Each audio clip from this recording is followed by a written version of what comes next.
We're gonna do spark plugs, injector, maybe coil on this 2017 Ram Promaster 2500. So first thing we're gonna disconnect that negative. I took off of here. This was a process, like it's a quick release, but I don't know if it's stuck in the bottom or not. So I just took it off of here, moved that out of the way.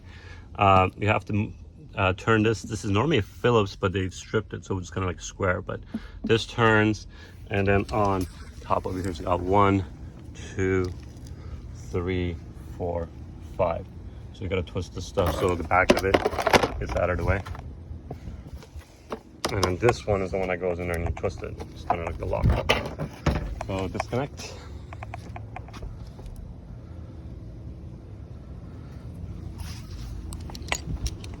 And up front here, we're gonna take this off. We're gonna move this out of the way. We're gonna move this out of the way. We're gonna move this out of the way. We're gonna get this. We're gonna move this out of the way. So I'm gonna kind of break it down and then record, break down, record, break down. So let's see how it goes.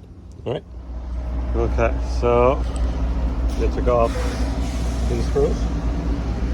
So 1, 2, 3, 4, and on the bottom right here has got these little plastic ones.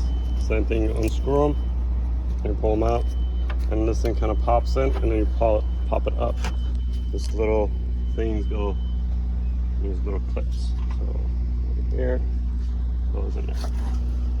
Move this out of the way.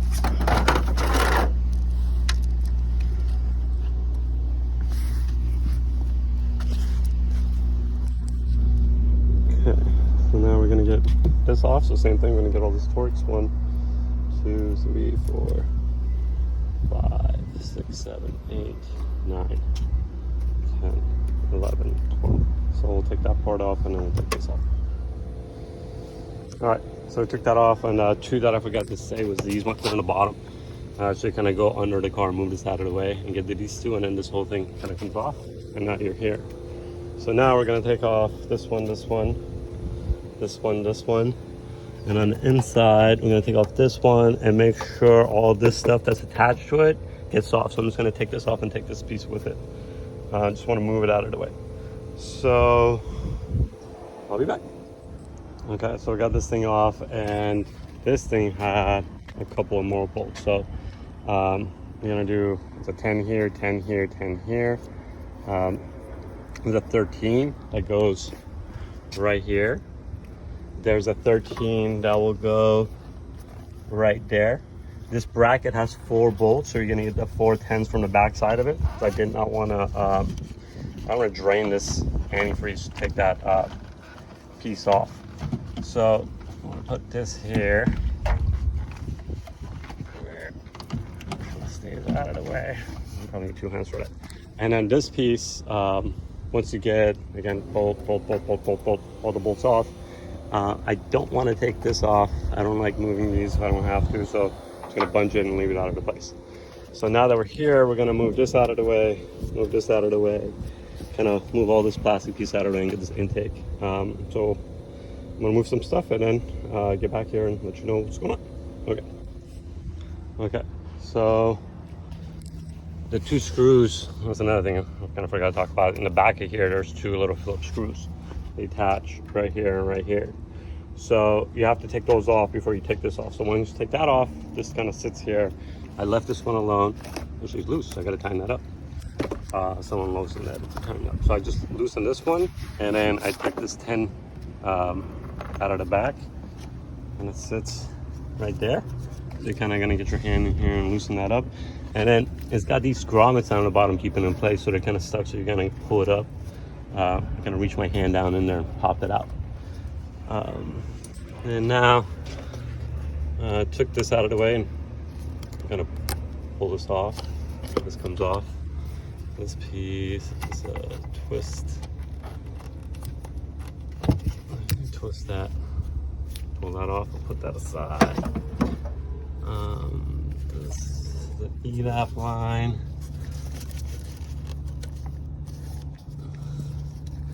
Let's take this switch out first.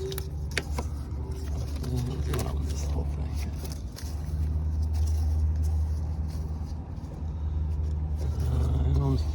like that. I'm gonna take it off from here. I feel like every time I take these stuff off, there's a chance it could break. So I'm just gonna take this off,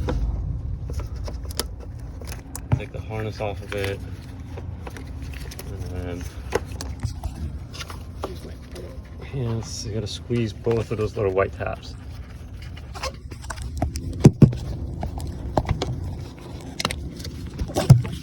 And then it comes off like that.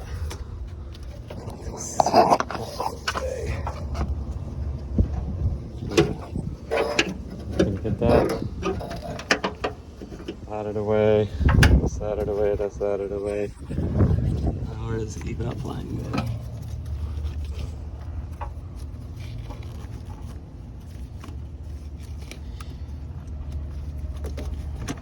Loosen this side up. Okay, so that's a hard evap line. So we're just gonna gently put that out of the way, okay? Move that out of the way, so that will leave alone. Intake. Take this sensor off. Push down just a little in front of it here.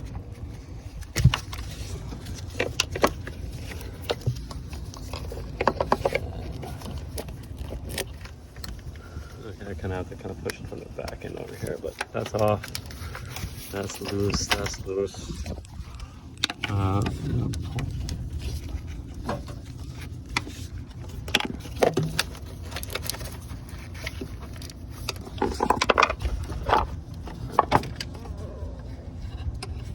Let's get a pick and pull that out.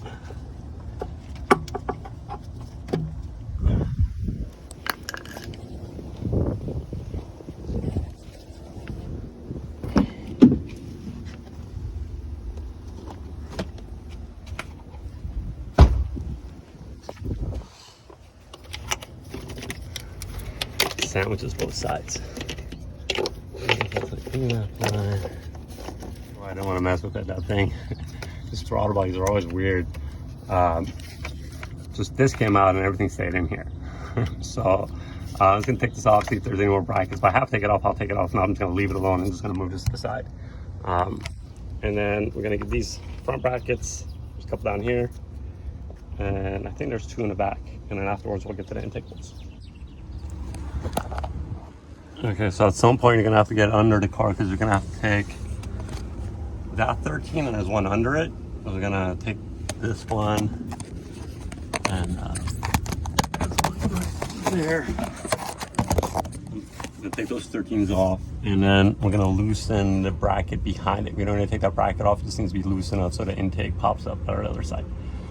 Okay. Pull out and then you're gonna get 13. I'm gonna get in there. I'm just gonna put the side on.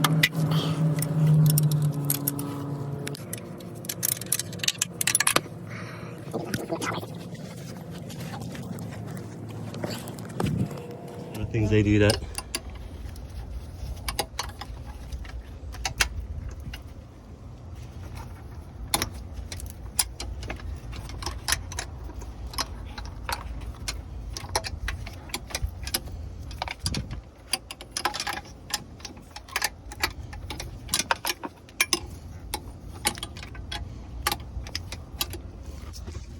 So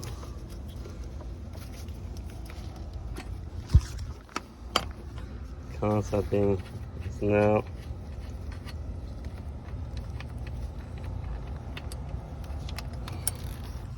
I'm gonna take this off and I'm gonna have to move this a lot more because this needs to move. These normally I could pull these off with a reverse torque, but they put these behind. It's like a crazy thing. So I'm gonna take this off, loosen that pipe, and then loosen that bottom one to move this bracket away. All right, I'm finally here. So once you loosen these up from the bottom, so these brackets kind of loosen up, and that gives you the space to pull them out of here. The back ones are just left because you could kind of pull this up and move it out. Now you can see the bolt patterns: 1, 2, 3, 4, 5, 6, 7.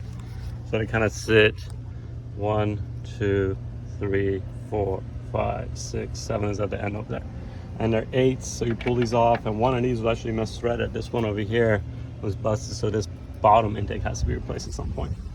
So we're gonna get these injectors, and to get these injectors, you have to pull the rail off. So it's gonna be under pressure, so be careful. And then we're gonna release these torques, and then we're gonna pull this injector off. I'm replacing this one right here. And then we'll kind of loop the rest of the O-rings and put them back on and make sure, we'll look at the O-rings, make sure none of the other O-rings are busted or damaged. All right. First, okay, so we're replacing injector already. So this is the tiniest little injector I've ever seen. It's crazy how small these are. So I didn't even take that side off. I did take the bolts off just because you need a little bit of movement, but every time you take off any injectors, there's always an O-ring issue. It could cut, it could bust, it could leak. So you want to keep your stuff as minimal as possible, especially if this guy just wants to replace one of them. Normally I would just replace all 6, but once you take these bolts off, you kind of grab both sides of this and just pop the whole thing up, and it kind of pops up. And normally the top rail pops out, and it's got some blue O-rings on top. The O-rings tend to pop out, they come out and roll off, so put them back on, and I put a little lube on them to make sure when they go back on they don't move around. And I like moving them like this once they're in there, so a proper injector moves a little bit, kind of back and forth. If it's stuck, that means the O-ring is not in the right place. So be careful with this, because once this goes in, it's hard to see this place, so it's very hard to check for the leaks. But that's the injector, and now we're gonna take this coil off with a 10. I'm gonna get the spark plug out, take a look at the spark plugs. If the spark plugs are bad, I'm just gonna replace all of them. If not, I'm just gonna replace this one and the coil, and then put everything back together. These plugs are shot, so we're gonna replace them. The coils in the front are easy, you just take the 10s off. The bolts don't come all the way down. Once they're loose, you can just pull the stuff off. So let's get back here and loosen these bolts up.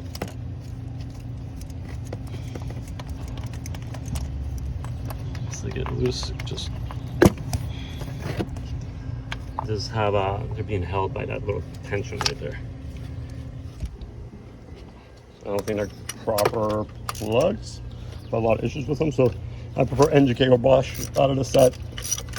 So I feel like if you go to the dealer, they may give you Champions, but sometimes they even at the dealer they give you Denso or NGK. So I'll do these front ones, and then I'll put my coils back on. I don't like moving over any open spaces in the vehicle. But this is what the plugs look like.